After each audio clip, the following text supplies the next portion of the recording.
नमस्कार दोस्तों, आज के हमारे इस वीडियो में हम आपके लिए चिड़िया के जोड़े की एक रोचक कहानी लेकर आए हैं। किसी जंगल में एक बरगद का बहुत बड़ा पेड़ था। उस पर एक चिड़ा और एक चिड़ी का जोड़ा रहता था। चिड़िया बहुत सीधी सादी और भोली थी, लेकिन चिड़ा बहुत चालाक और कामचोर था। चिड़ी के मन में भगवान की भक्ति थी। चिड़ा खुद तो कुछ नहीं करता और चिड़ी को भी मना करता रहता था। एक दिन सुबह सुबह दोनों चिड़ा और चिड़ी खाना ढूंढने गए, पर दोनों को अनाज का एक दाना भी नहीं मिला। उन्हें बहुत भूख लगी थी।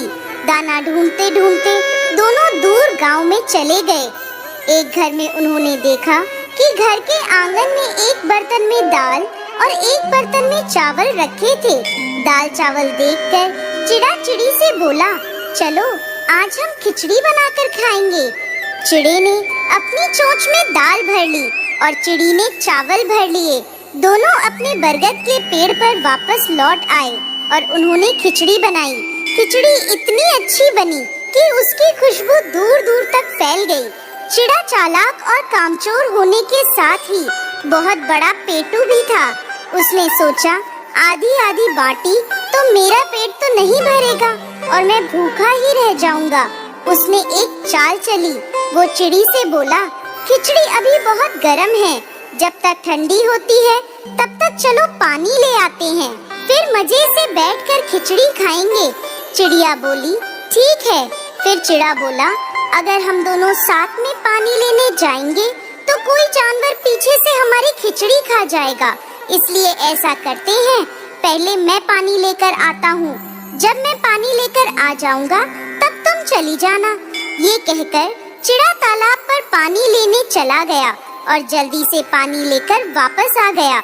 अब चिड़िया पानी लेने गई तो उसके जाते ही चिड़ा खिचड़ी पर टूट पड़ा और कुछ देर में ही सारी खिचड़ी चट कर गया और चादर ओढ़कर सो गया।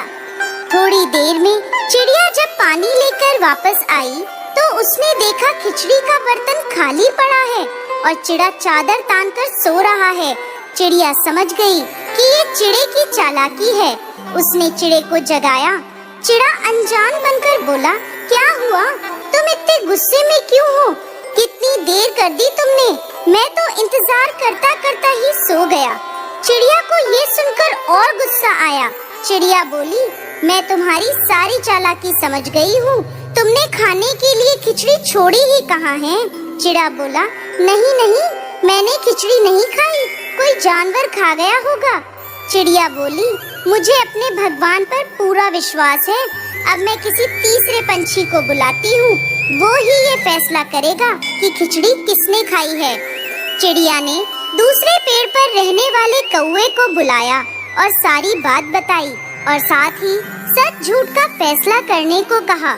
कौवा बोला, मैं तुम्हारी कच्चे धागे से परीक्षा लूंगा। तुम्हें बारी बारी से पीपल पे लटके एक कच्चे धागे पर झूलना होगा। तुम दोनों में से जो झूठा होगा उसका धागा टूट जाएगा। चिड़िया और चिड़ा दोनों परीक्षा के लिए तैयार हो गए।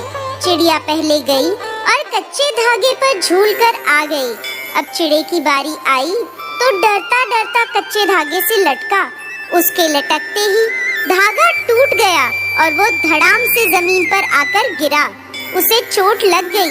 कौवा बोला, लो हो गया फैसला, चिड़िया सच्ची और चिड़ा झूठा। चिड़े ने अपनी गलती मानी और फिर से उस घर में जाकर दाल चावल लाकर चिड़िया के लिए खिचड़ी बनाई। चिड़िया ने भगवान को भोग लगाकर खुद खिचड़ी खाई। दैवीय योग से उसी शाम तूफान आया और दोनों मर गए और अगले जन्म में चिड़िया ने राजा के घर जन्म लिया और चिड़ा गधा बन गया। तो दोस्तों, कैसी लगी आपको आज की हमारी ये कहानी?